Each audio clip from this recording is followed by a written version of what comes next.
Okay?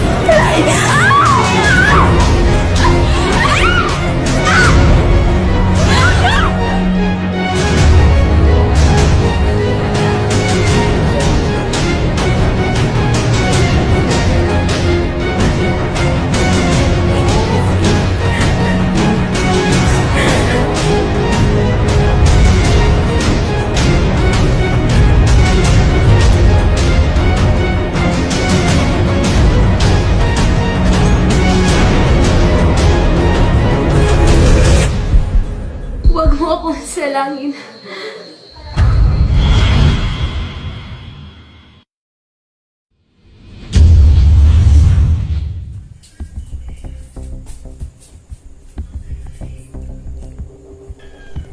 Hi, I'm Nomer Abon from BS Script to Block B, and I'm going to tell you the story of Noli Me Tangere, chapter 41 to chapter 43.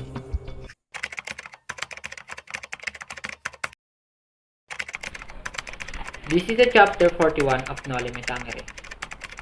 Late that night, Elias visits Ibarra, who is unable to sleep, and he is therefore awake and doing experiment in his study.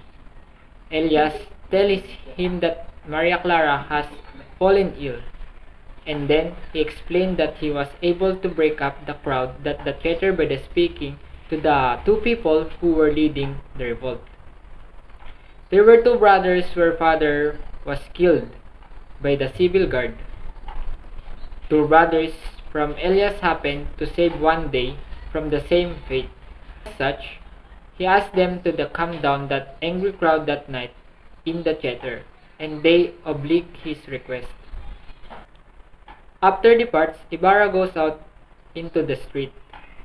He came up upon a man named Lucas with a large scar on his cheek.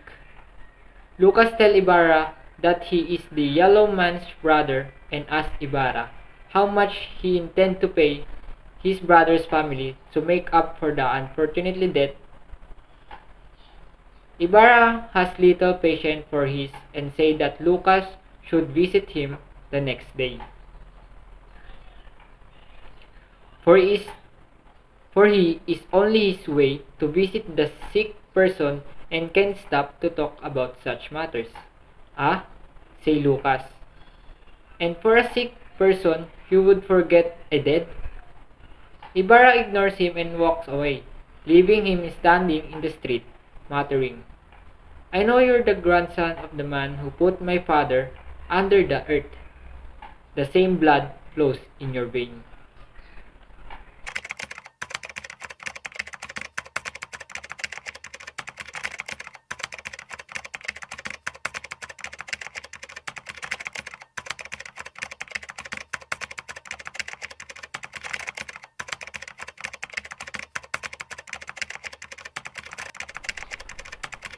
This is the chapter 42 of Noli Me Tangere. The festival is finally over. Captain Tiago invites Dr. de Espadaña and his wife, Doña Victorina, to stay with them while the doctor treats Maria Clara, who is still ill. Doña Victorina is a Filipiniana social climber whom Captain Tiago used to love. She never accepted his advances, though because she wanted to marry a Spaniard. Because of his, she aged past her prime before finally marrying Don Tiburcio de Espadaña, a Spaniard who arrived in the Philippines as a custom officer but was promptly dismissed. Don Tiburcio saw how badly Victorina wanted a Spaniard husband and proposed to her to secure financial support. Once married, she encouraged him to pretend he was a doctor. He now sees very wealthy patient to give the impression that he is high demand. With the De Espadañas is Don Tiburcio's Spanish nephew, Linares, whose Victorina has convinced to travel to the Philippines in order to escort her to Spain.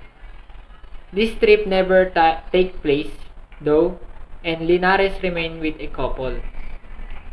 At lunch, Linares asks after Father Damaso and learns from the Father Salvi that the priest will be be stopping by that afternoon. As Doña Victorina eagerly introduced Maria Clara to her nephew, Father Damaso entered the room.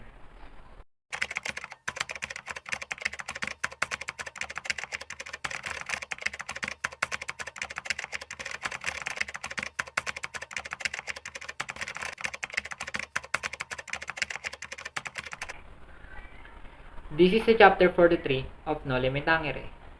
Father Damaso goes straight to his goddaughter's bed and says, "Maria, my child, you cannot die," with tearful eyes.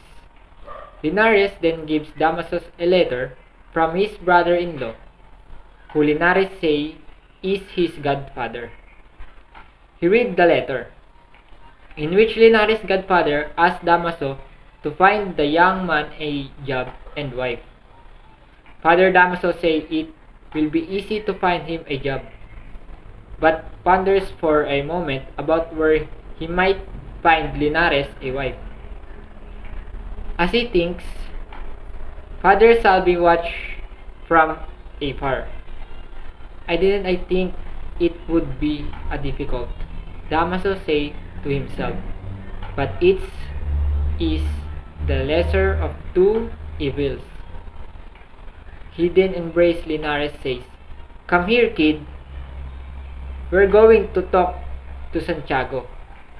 Having heard this exchange between Father Damaso and Linares, Father Salvi paced back and forth until a man greets him. It is Lucas, and he tells Salvi that he is the brother of the man who died in the school trenches during the town fiesta.